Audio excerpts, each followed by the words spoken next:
Sri Vishnu Sahasranama, name 832, Saptaidha. Similar to the previous name, Saptajivaha, which means 7 tongues, we learned that God has got 7 tongues, referring to 7 tongues of fire. So Saptaidha means 7 kinds of fuel, which makes 7 kinds of tongue. So, as in the previous name, we discussed how Krishna himself recognizes himself to be all the ingredients in a sacrifice. The fire, the fuel, the performer, and so on. So, Saptaidha, 7 kinds of fuel, it fits with the Gita description.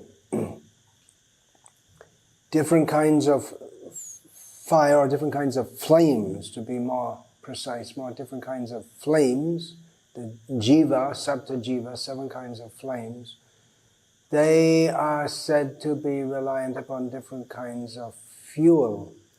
And up to the present time, there are many people who, here in India, for instance, who regularly burn wood as fuel. And it's known that different kinds of wood produce different kinds of fires. Some kind of wood makes a very big flame, but then the whole amount of fuel is extinguished in a short time, whereas other is slow to kindle, and burns slowly and steadily, and lasts for a long time. Others wood goes fut, fut, fut, fut, fut, and sparkles and crackles. And of course the condition of the fuel also, if it's wet from rain or dew, or if it is wet inside due to not being fully dried before being burned. There are so many different factors which go into making a fire, and of course wood is not the only fuel, and the discovery of coal, or the widespread implementation of coal as a fuel, sparked the development of industrialization, various stages of industrialization. Gas and different kinds of gas give different kinds of flames. Plastic can be used for burning, not much recommended, of course. Oil.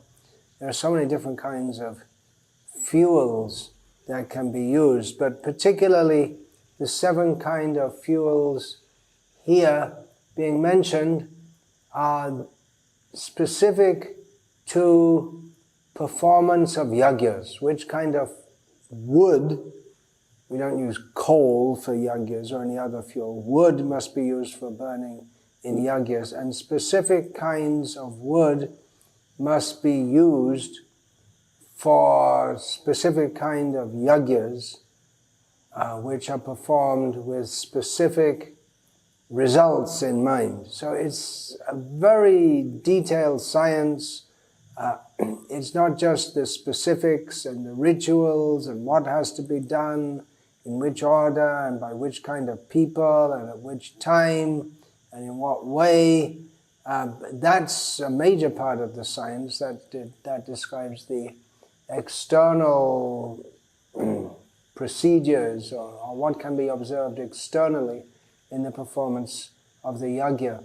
But there's also the whole subtle dimension, which we can only learn about from the Vedic literature, of the power of the mantras and the necessity of ritual purity and purity of consciousness of those who chant the mantras. Here, purity of consciousness does not refer to purity in the sense that we speak of purity, pure devotional service, having no desire other than to serve Krishna, but it means that the performer of the sacrifice has to be free from gross lust and greed and anger.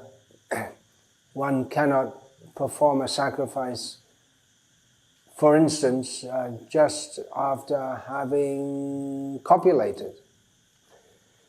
So there are many, many subtle considerations and how the offering is carried to the various gods and how they reciprocate. It's an extremely complex, subtle science which can be understood only by persons who have deeply investigated it. Of course, there are followers of the sacrificial process,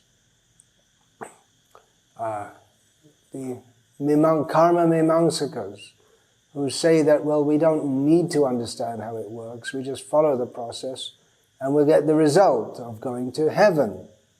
That is their aim. It's just like someone who says, well, I don't need to know how my car works, I just have to know how to drive it. True, but someone has to know how it works, and it is also useful to know how it works so that you don't transgress various conventions, and in this way you can help to prevent your car from becoming damaged. For instance, it might be useful to have some idea of how the gearbox works so that you don't try to start driving directly in second gear without going to first. Of course, if you're using automatic transmission, that doesn't count. Anyway, that's just an example.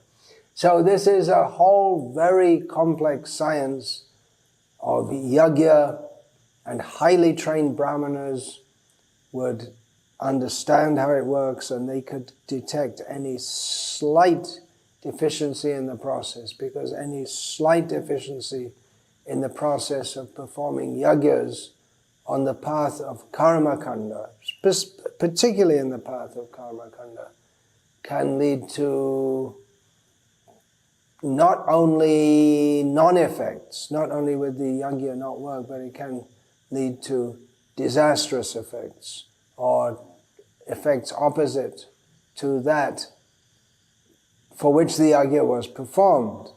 For instance, we know that when this from the 6th canto of Bhagavatam, when the demigod Twashta wanted to produce a demon from the fire who would be the enemy of Indra. But because he chanted the intonation slightly incorrectly, the meaning came out that this demon would be one of whom Indra was the enemy. In other words, it gave the idea that instead of Indra being killed by this demon would be killed by Indra, which actually happened, and we're talking about Vitrasura.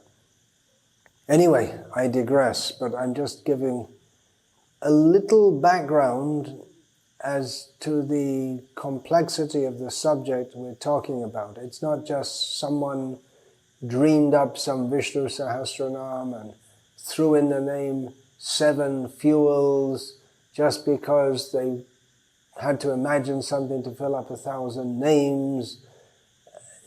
Very real and very deep meanings to all of this. And I'm just touching the surface because, frankly, I can only begin to perceive the surface. I don't have deep knowledge of this, just like I might read some non-technical literature about Big Bang theory in science and get some general idea by which I can speak about it. But as far as the complexities and the mathematical and observational backup for all of that, and the implications and consequences, I'm absolutely unaware. Once we start getting into very technical language and the mathematics, it requires an expert to know. So I'm not an expert on Vedic yagyas, except the Vedic yagya for this age. I can't say I'm an expert in it, but I know clearly what it is by the grace of our glorious spiritual master, His Divine Grace Srila A.C. Bhaktivedanta Swami Prabhupada, who taught us from Srimad Bhagavatam, Yagyaya Sankirtana Praya Yajanti Hi Sumedasaha Krishna Varnam Tvasha Krishnam Sango Pangastra Parshadam Yagyaya Sankirtana Praya Yajanti Hi Sumedasaha. In this Kali Yuga, the avatar for the age is, although it's not directly stated, Chaitanya Mahaprabhu, who appears accompanied by his associates, companions, weapons, and so on. And intelligent people in this age of Kali worship him by Sankirtan Yagya. And there are many other shastric statements. Kaling sa bhajayantyarya gunagya sarabhagena yatra sankirtanana eva sarva swato bhilabhyate. Bhagavatam also states that although Kali Yuga is such a bad age, people who are very expert at knowing the qualities of various phenomena, they glorify Kali Yuga, because in this age, although pretty much everything else is bad, but in this age, by the very simple process of Sankirtan, which means Samyak Kirtan, complete glorification of the Supreme Personality of Godhead. Simply by this simple process, one can achieve all benefits. Anyway, again, I digress. 7 kinds of trees, these are forest trees mostly, that are used in sacrifice. The wood, the fuel from them. Getting more specific here. Number 1 given is the palash. I don't know the English name for that. It's a very common tree which gives beautiful, bright yellow-red flowers. Banyan tree, fig tree, peepal tree, jack tree, that refers to the jackfruit tree, shami, ashani hata, I don't know what that is, and pushkara parna. There may be some more common names for these trees. Shami, ashani hata, pushkara parna, but some Sanskrit names are being given.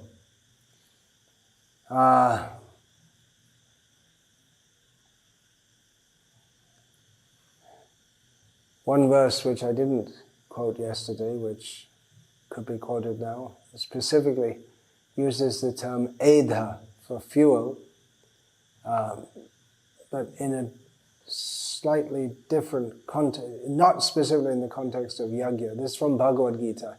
Yathaidang shi samidhognir basmasat kurute arjuna. It gives the example that knowledge, spiritual knowledge, burns to ashes all sins, just as fire reduces to ashes fuel. So, yata edha angshi becomes yataidhangsi.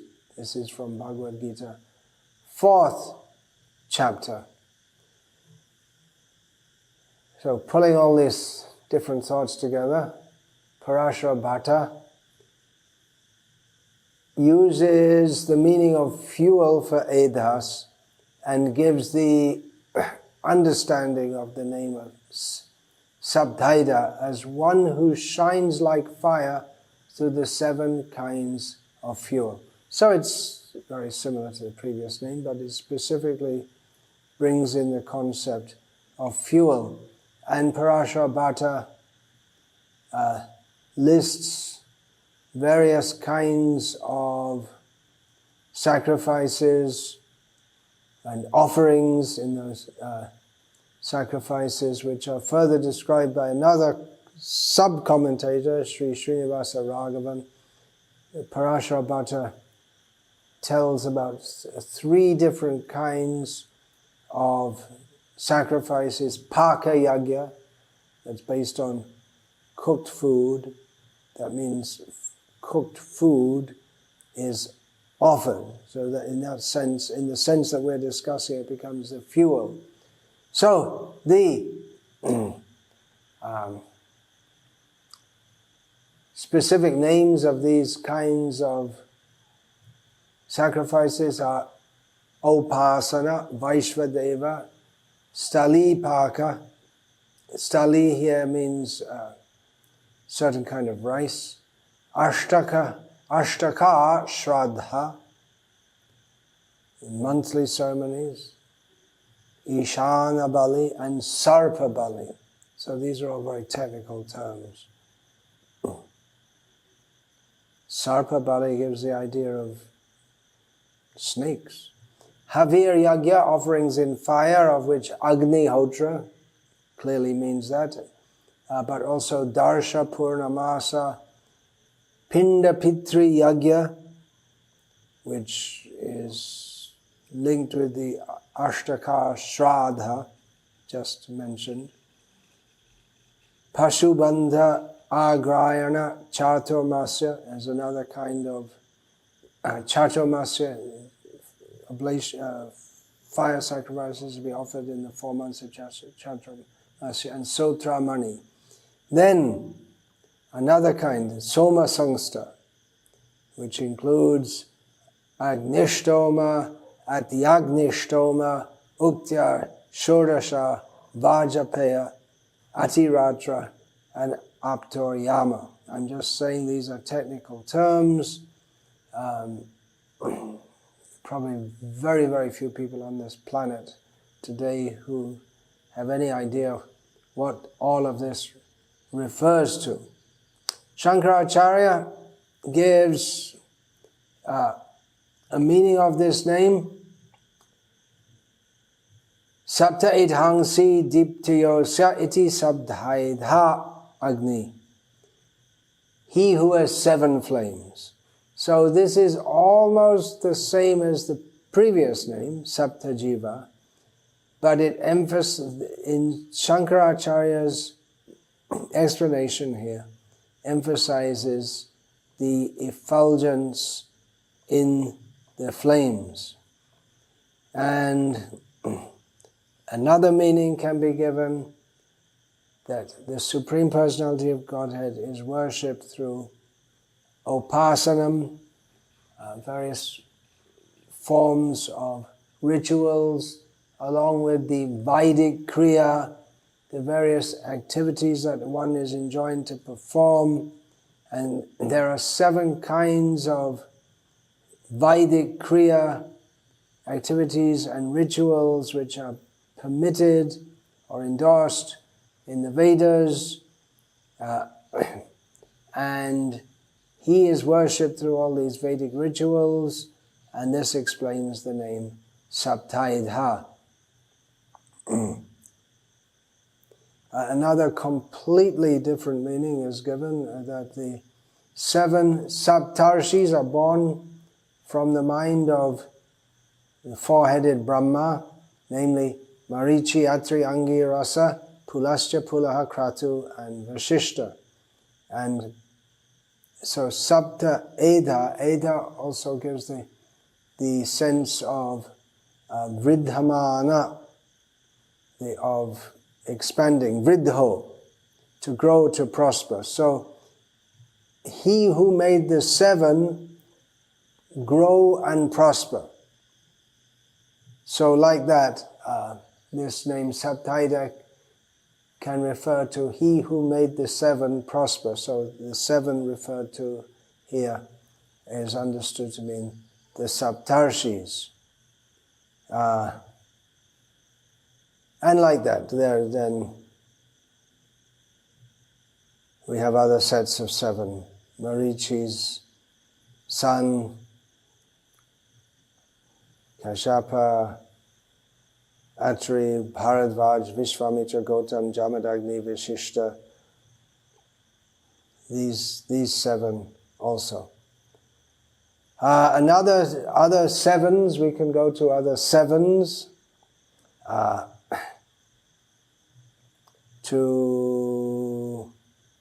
We could analyze different 7s to give different meanings for this name. Baladev Vidyabhushan does so in saying that